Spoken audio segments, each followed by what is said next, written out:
এই 11টি প্রস্তুতি যদি আপনি এখন থেকে নেন, প্রত্যেকটাকে যদি আপনি বিশেষ গুরুত্বের সাথে দেখেন, আপনি দেখবেন ইনশাআল্লাহ আপনার জীবনে এই যে রমজান, আসন্ন রমাদান, এই রমাদানটা ভিন্ন এক রমাদান হবে ইনশাআল্লাহ। আবার বলছি আমি এক নজরে, 1 নম্বর প্রস্তুতি হলো তওবা ইস্তেগফার করা। আগের জীবনে যা ভুল ত্রুটি হয়েছে সেগুলোর জন্য মাপ চেয়ে রমজানে আল্লাহর তাওফিকের উপযুক্ততা, আল্লাহর রহমতের উপযুক্ততা তৈরি করা, তওবা ইস্তেগফার করা। নাম্বার 2, রমজান মাসের ফজিলত, রোজার ফজিলত, এগুলো এখন থেকে জানতে হবে যাতে করে আগ্রহ তৈরি হয়, এটা প্রস্তুতির অংশ।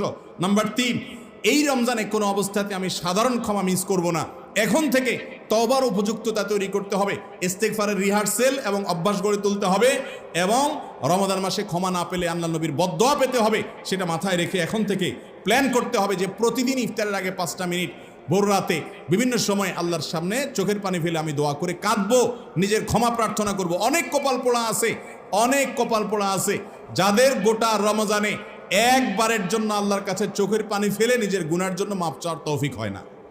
আছে না নাই? রমজান মানেই আমরা মনে করি শুধুমাত্র তারাবি পড়া, রোজা রাখা, ইফতার করা, সাহরি খাওয়া, এই 4 কাজ।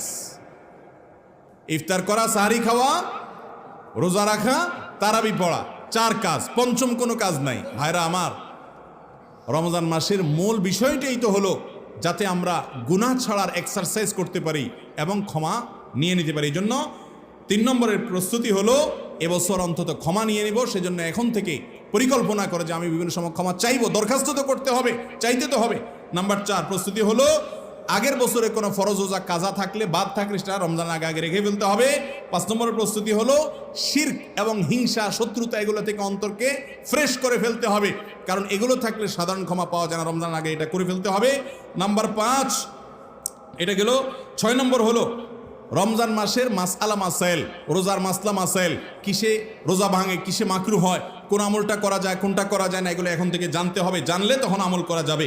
নাম্বার 7, রমজান মাসের আগে গত রমজানে বা তার আগের রমজানগুলোতে কি কি ত্রুটি বিচ্যুতি হয়েছে সেগুলো চিহ্নিত করে এই বছর আর যেন সেগুলো রিপিট না হয় এখন থেকে পরিকল্পনা করতে হবে। 8 নম্বর, রমজানের ইবাদত বন্দিগির জন্য এখন থেকে অভ্যাস করতে হবে। নফল রোজা রাখবেন যাতে রমজান রোজা রাখা সহজ হয়, কোরআন তেলাওয়াত করবেন, এখন থেকে পড়া শুরু করে দিবেন, দোয়া করবেন, এখন থেকে শুরু করবেন। আপনি দাঁড়ানো থেকে দৌড় না দিয়ে আগে হাঁটা শুরু করেন এখন থেকে, তাহলে রমজানে দৌড় দিতে পারবেন। এই জন্য ওই মাসের আমলগুলো এখন থেকে শুরু করা। 8 নম্বর হলো রমজানের 8 নম্বর এটা। 9 নম্বর হলো রমজানের জন্য পরিকল্পনা করা, কোন সময় কোন ইবাদত করব, কোন কাজ করবো, এটা পরিকল্পনা করা। আর 10 নম্বর হলো দোয়া করা যেন আল্লাহ তাআলা তৌফিক দান করেন রমজানের ইবাদতের।